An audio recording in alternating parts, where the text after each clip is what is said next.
मंगलम merit point की online classes में students आपका स्वागत है। आज हम पढ़ेंगे सामाजिक ज्ञान कक्षा 10। टॉपिक हमारा रहेगा न्यायिक पुनरावलोकन या न्यायिक पुनर्वलोकन, जो भी है एक ही शब्द है दोनों।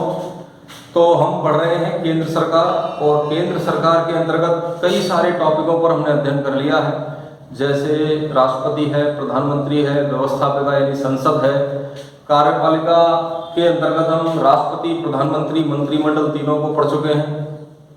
लोकसभा, राज्यसभा जो कि संसद के दो सदन हैं, उनके बारे में हमने अध्ययन कर लिया।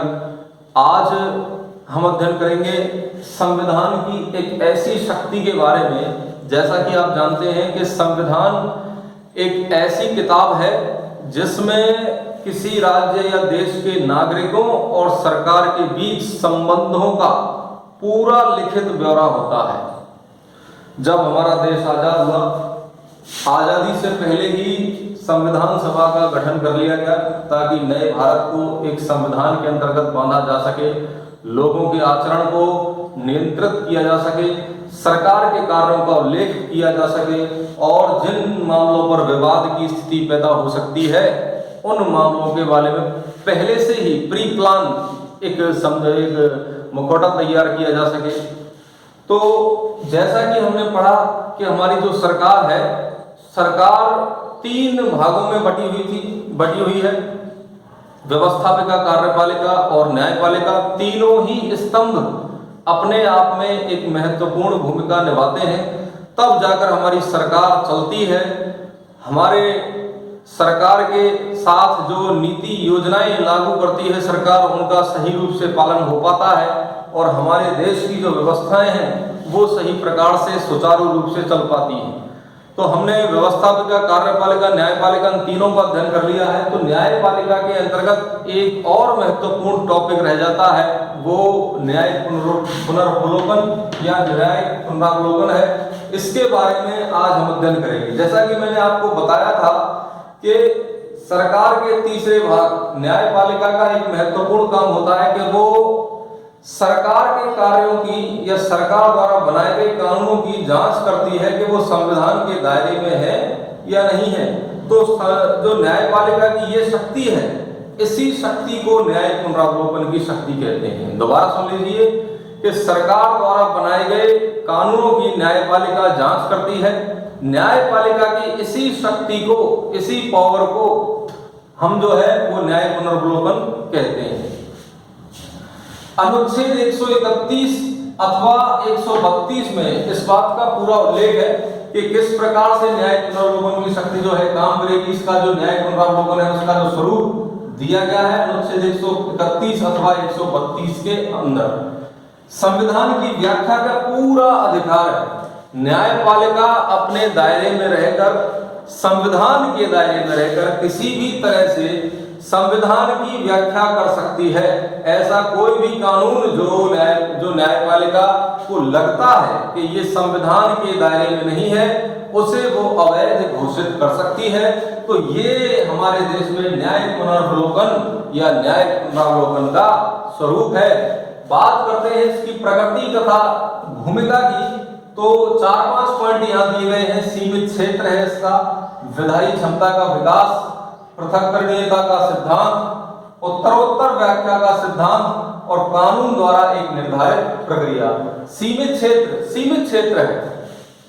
हालांकि संविधान में राज्य और केंद्रों के बीच जो शक्तियों का बंटवारा है, बहुत सारे मामले होते हैं। खेल है, चाहे वो रक्षा है, चाहे वो कृषि है, बागवानी है, व्यापार है, और भी बहुत सारे मसले ऐसे होते हैं जो देश में जरूरी होते हैं। तो उनका विभाजन कर दिया गया है कि किस क्षेत्र में केंद्र सरकार निर्णय लेगी और किस क्षेत्र में राज्य सरकार निर्णय लेगी। तो इसलिए ज्यादा आवश्यकता नहीं पड़ती न्यायिक पुनर्वलोकन की। केंद्र और राज्य सरकारें अपने अपने दायरे में रहकर इन विषयों पर निर्णय ले लेती हैं। विधायी क्षमता का विकास तीसरा है पृथक्करणीयता का सिद्धांत। तीनों ही अलग अलग बना दिए गए हैं। पृथक्करणीयता का सिद्धांत अपनाया गया है कि न्यायिक पुनर्वलोकन की शक्ति के अंतर्गत जो न्यायपालिका है वो इसमें पृथक्करणीयता का सिद्धांत अपनाती है। उत्तरोत्तर व्याख्या का सिद्धांत, कभी कभार सर्वोच्च न्यायालय या उच्चतम न्यायालय अपने पहले किसी निर्णय को रद्द करके दूसरा निर्णय भी सुना देती है। कभी कभार ऐसा हो जाता है कि आज कोई मसला, किसी विवाद, किसी विषय पर सर्वोच्च न्यायालय ने कोई निर्णय लिया, वैसा ही मामला 1 साल बाद, 2 साल बाद या कभी भी आगे भविष्य में पैदा हुआ, तो उस समय की जो है वर्तमान परिस्थितियों को ध्यान में रखते हुए न्यायपालिका निर्णय लेती है। पहले लिया गया जो फैसला था वो पुरानी परिस्थितियों को लेकर हुआ था, अब जो फैसला है वो नई परिस्थितियों को लेकर हुआ है, तो इसलिए न्यायपालिका अपने पुराने जो फैसले हैं उनको भी रद्द कर देती है और नए नए फैसले लेती रहती है। कानून द्वारा एक निर्धारित प्रक्रिया है। जो न्यायिक पुनर्वलोकन है वो एक शाब्दिक सीमा के अंतर्गत, ये जो शब्द है, संविधान के दायरे में रहकर ही किसी कानून को वो गैर कानूनी घोषित करती है, अथवा किसी संविधान के मंतव्य के आधार पर न्यायपालिका ऐसा कार्य नहीं करती। अब बात करते हैं इसके कुछ सीमाएं भी हैं। न्यायिक पुनर्वलोकन की जो शक्ति है उसकी कुछ सीमाएं हैं। कुछ आधारों पर इसका हम आलोचना भी कर सकते हैं। सबसे पहले संवैधानिक सीमाओं का अतिक्रमण। तो ज्यादातर मामलों में होता ऐसा है कि न्यायपालिका संविधान के दायरे में रहकर कार्य करती है, लेकिन जैसे केशवानंद भारती जो केस था, गोलकनाथ वाला जो केस था, उसमें ऐसा प्रतीत हुआ कि न्यायपालिका ने अपने अधिकार क्षेत्र से बाहर जाकर, सर्वोच्च न्यायालय ने अपने अधिकार क्षेत्र से बाहर जाकर कार्य किया। इससे सरकार को काफी परेशानी का सामना करना पड़ा। तो यहाँ पर एक यही पॉइंट निकल कर आता है कि संवैधानिक सीमाओं का जो अतिक्रमण है वो कभी कभार देखने को मिल जाता है। दूसरा है न्यायालय के निर्णयों में एक रूपता का अभाव। जैसा कि हमने यहाँ पर देखा है कि उत्तरोत्तर व्याख्या का सिद्धांत दिया गया है।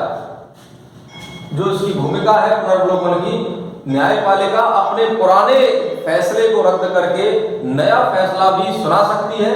तो यहाँ पर इन्हीं कारण, इसी वजह से न्यायालय के जो निर्णय हैं उनमें एक रूपता का अभाव दिखाई देता है। सर्वोच्च न्यायालय के न्यायाधीश कभी कभार राजनीतिक दबाव में आकर, या कहें कि अपनी राजनीतिक रुचि के कारण कुछ ऐसे फैसले ले लेती है जिससे उसके निर्णयों में एक रूपता का अभाव दिखाई देता है। तीसरी बात करते हैं संसद और न्यायपालिका के बीच संघर्ष की स्थिति को जन्म। न्यायपालिका ने कई बार संसद के निर्णयों को रद्द किया है। इससे संसद और न्यायपालिका के बीच संघर्ष या तनाव की स्थिति पैदा होती है, जो देखा जाए आमतौर पर हमारी शासन व्यवस्था के लिए अच्छी नहीं है। तो स्टूडेंट, ये था न्याय पुनर्वलोकन। दोबारा से सुन लीजिए कि न्याय पुनर्वलोकन न्यायपालिका की वह शक्ति है जिसके अंतर्गत वह संसद या राज्य विधानसभाओं के द्वारा बनाए गए कानूनों को गैर कानूनी घोषित कर सकती है। या दूसरे शब्दों में सुन लीजिए, संविधान की व्याख्या करने का जो अधिकार दिया गया है न्यायपालिका को, वही न्याय पुनर्वलोकन की शक्ति कहलाती है।